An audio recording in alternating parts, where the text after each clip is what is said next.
Hey there, Jets fans. This is Matt Barbado, founder, editor-in-chief of nyjetfield.com, coming with you with some very, very interesting news. The Jets quarterback controversy just got a lot more interesting. What else is new with this team?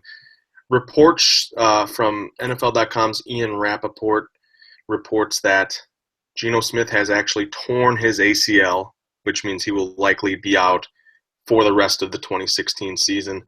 A really unfortunate injury for a guy who lost his job because he got punched in the jaw in training camp last year, gets his first starting opportunity since week 17 of the 2014 season, and it's ended. His opportunity is over after not even a half of football. I am joined by Adam Zalonka. And Adam, I mean, what do you even make of this? Do the Jets just go back to Ryan Fitzpatrick now that Geno Smith is gone? How should they handle this going forward? Well, first of all, I want to totally agree with what you said about Smith because it's almost like you have to feel for the guy, no matter if you were a fan of Geno Smith or not, between getting his jaw broken in the locker room 2 summers ago and now having this happen to him in his first start since then, a torn right ACL, only 2 quarters into the start. It's very, you don't want to see that happen to anybody on your team, on anyone else's team. He just catches a lot of bad breaks and it's terrible. Now, to answer your question, something we talked about for a majority of the summer is that the gap between Geno Smith and Bryce Petty, Geno Smith and Christian Hackenberg was far greater than the gap between Fitzpatrick and Smith, right, I believe. And they don't have a better option this week against the Cleveland Browns than to play for Ryan Fitzpatrick again.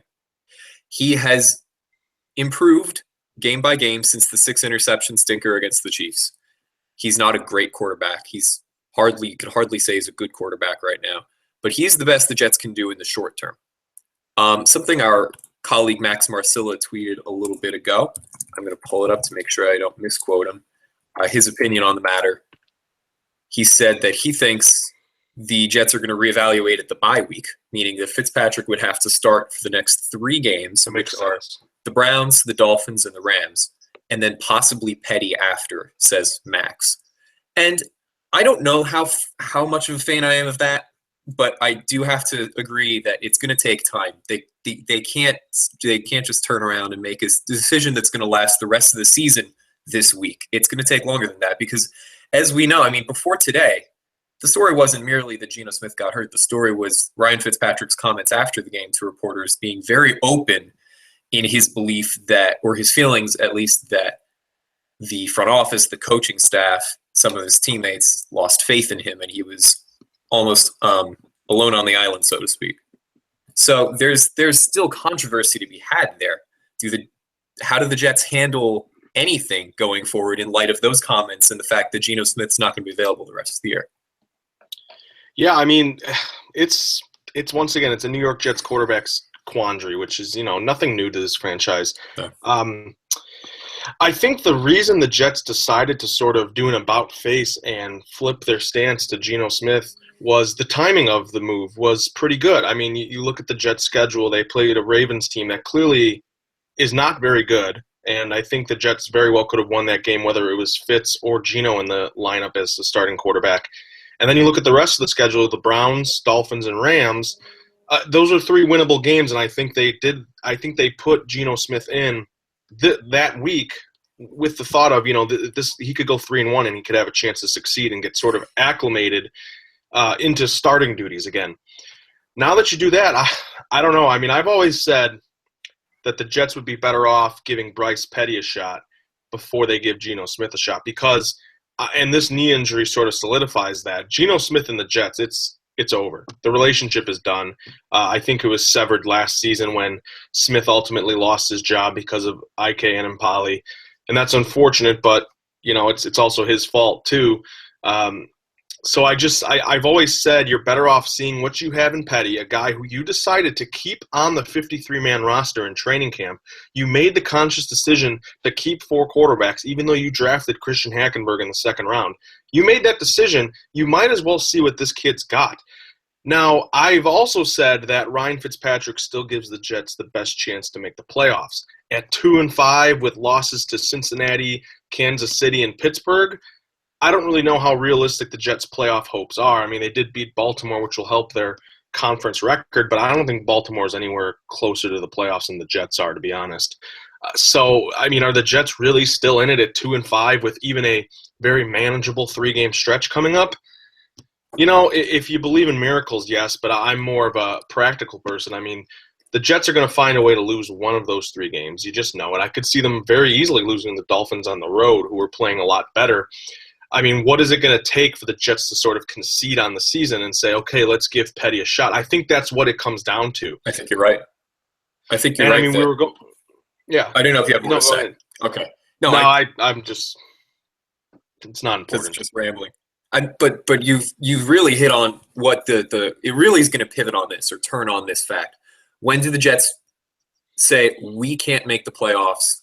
We know it at this point. At 2-5 in a conference where the Steelers just lost and fell to 4-3 yesterday, and yet that is actually the team in the lead in the AFC North. Right, so that the AFC North is a mess. Not looking as good anymore. The AFC is a mess, and at 2-5, as bad as the Jets played in September and half of this month, the Jets are not mathematically out of anything yet. If they rip off a streak with Fitzpatrick, that bye week's looking a lot different than if they lose 2 of the next 3. They're 3-7 in the bye week, and they have to make the call of, okay, now do we put in Petty at 3-7 versus at 5-5? Those are 2 probably very different stories. At the point that the coaches and the front office decide we are out of the playoff race or mathematically eliminated, however they'd like to decide it, I do agree. They need to try to put in Petty. If things are bad, I wouldn't mind seeing Hackenberg in game action in a game that's otherwise not going to mean anything. Get him some reps, get him on the field, try him out. Petty's had a little more time in the league, and he's a more likely 2017 starter than Christian Hackenberg is based on what we know now, because most people say Hackenberg is light years away from being ready to start. That being said, you do need, if the season is over from a mathematical probability standpoint, you do need to see what you've got, because Geno Smith is not going to come back to this team, not to this quarterback quandary. He needs a fresh start. His contract's up. Fitzpatrick's contract will also be up, his 1-year deal. So you got to find a point where you start looking exclusively toward the future rather than trying to win games and make the playoffs this year, whether that's after the bye week, whether that's even before the bye week. If Fitzpatrick allows the Cleveland Browns to win their first game of the year next week, we don't know what's going to happen. He might revert to week 3 of Fitzpatrick, or maybe he turns things around. It's a sucky point to be in the middle of the season where it's just shy of the halfway mark, and so much is still so wide open and so unpredictable. That's really what hampers it right now, right? Yeah, I mean, if you win one of those games against either Cincy, if they don't blow it against Cincinnati, if they don't play like garbage against Kansas City, and if they have any sort of pulse against Pittsburgh, you're looking at an entirely different situation. I mean, yeah, okay, they've got a tiebreaker over Buffalo if it really comes down to that. But I don't know if the Jets are going to even sweep the series with Buffalo. They could lose that game at home week 17. So I feel like, yes, the Jets are 2-5. Yes, the AFC's a mess. Yes, a 4-3 team is probably leading or in a wild card spot right now. But, I mean, you've lost so many of these tiebreakers already. You're so behind the 8 ball. I just don't see how the Jets can rally. And, they still have 2 games against the Patriots. They probably have to win one of those. You probably have to – realistically, you might have to sweep Miami. I mean, they don't have much margin for error. Right. So, I mean, will it take a 6th loss in these next 3 games? If they lose one of these next 3 games, I feel like they're kind of done. And it's just – I think the approach they're going to take is it's going to be Fitzpatrick's job for the next 3 weeks. And like you said, they like Max said, I think they assess where they're at after the bye week. If they're 5-5, as much as I hate to say it, I think they're going to roll with Fitzpatrick the rest of the way, even though I realistically don't think they're in the playoff hunt.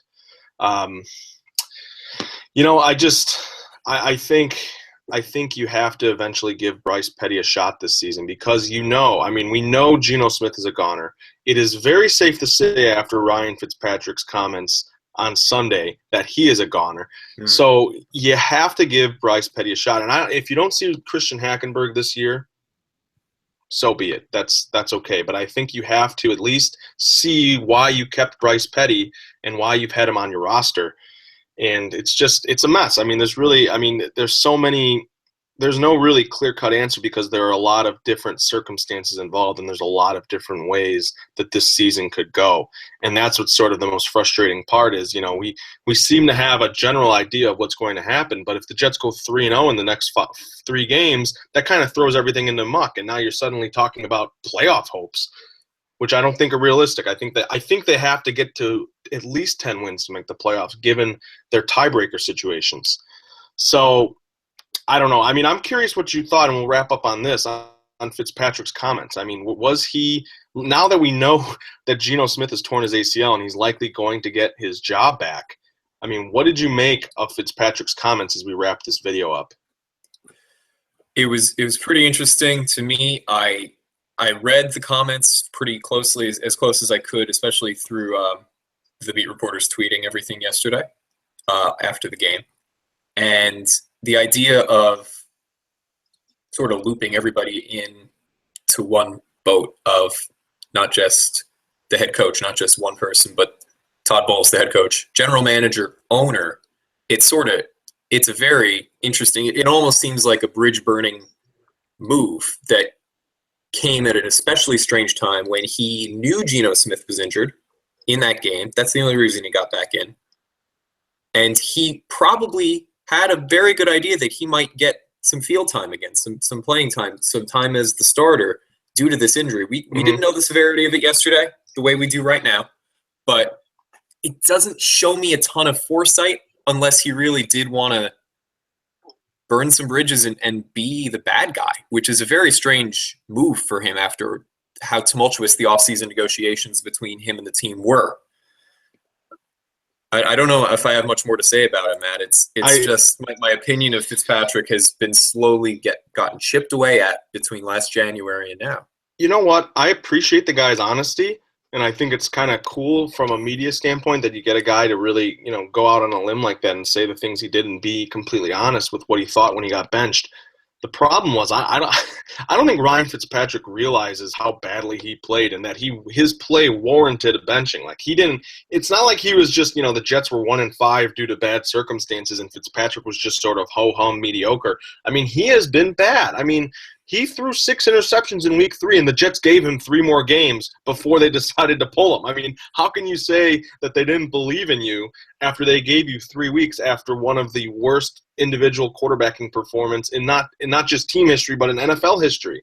I mean, you threw 6 interceptions in a game, and yeah, I get it. Like, you have to believe in yourself, yada, yada. But to throw the entire organization under the bus and, saying that and it's funny that he said he plays better as a pissed-off underdog because if you look at Ryan Fitzpatrick's career arc, he was a journeyman 7th-rounder from Harvard. He lands with the Bills. He gets that shot. He plays well. He lands a $59 million contract. He gets cut after 2 seasons. He's milling around Tennessee and Houston. Then he gets traded to the Jets. He comes in due to circumstances because Geno Smith's jaw is broken. He gets the shot. He throws 31 touchdowns. He gets paid. He stinks again.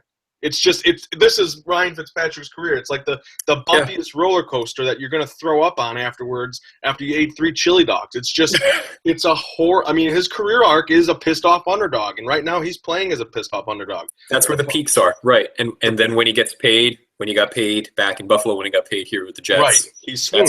That's when it swings again, right? And it's just you know what, you have a right to be pissed off. I get it. You can be mad about getting benched. I mean, we all have moments in life where we feel like we're underappreciated or undervalued. I understand that. That's a human nature thing to feel kind of down about that sort of thing. But you know what? You threw 6 interceptions in the game. You had the offense against Arizona last weekend was pitiful. So you threw in red zone. I mean, you're throwing red zone interceptions left and right. You're crippling your team's chances of winning. A change eventually had to be made. And now Ryan Fitzpatrick's going to get his job back, and I guess we'll wrap up on that. I'd have to think, and Adam, I'm guessing you agree, I think Ryan Fitzpatrick's the starting quarterback Sunday against the Browns at the very least. I'd be shocked if it were anybody else, and the only reason I'd see there be anybody else is if the front office was so offended by Fitzpatrick's comments that they, out of spite, say, no, we're going to actually not even start you this week, and that's it with you. But I don't see, with the money wrapped up in him, I don't see them doing that so early in the season. I'd be surprised. It should be Fitzpatrick, not anybody else yet. And you know what? I'm interested to hear what Todd Bowles thinks. I'm not sure if anyone's asked him about Fitzpatrick's comments yet. I'm guessing he's speaking later today. But remember when Geno Smith sort of went off on that tirade and sort of, told ESPN's Lisa Salters he was getting antsy.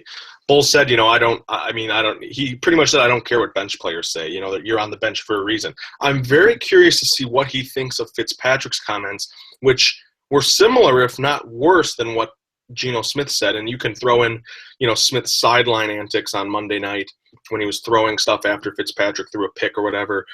You can loop that in too. But I'm curious to see what Bowles thinks of this, because he seems like a no-nonsense kind of guy. And, the Jets locker room appears to be as fractured as ever, especially now that Nick Mangold's hurt. So the Jets are in trouble. What else is new? But I think it's safe to say Ryan Fitzpatrick will be the starting quarterback Sunday against Cleveland. And don't be surprised if I pick against them later in the week. The Browns have to win one game. They have to. They are not going 0-16. Come on, if Terrell Pryor's healthy, the Jets, Revis has played well recently, but we'll see. But that's for another day. We want to thank you very much. Yeah, that's for another depressing podcast, and the Jets are coming off of a win this weekend. Let's not forget they won the game, and everyone's just like doom and gloom. I wasn't even, it's just like, you can never be happy, watching or supporting the New York Jets. And once again, we have another quarterback saga on our hands. We want to thank you very much for watching this Jet Fuel video. Be sure to follow Adam on Twitter at Adam_Zalanka. You can follow me on Twitter at RealMattBarbado. Be sure to follow the site at New York Jet Fuel. Check out all of our coverage of this latest debacle on nyjetfuel.com. And we will have you ready for Fitzpatrick versus the Browns next Sunday in Cleveland. This has been a Jet Fuel video.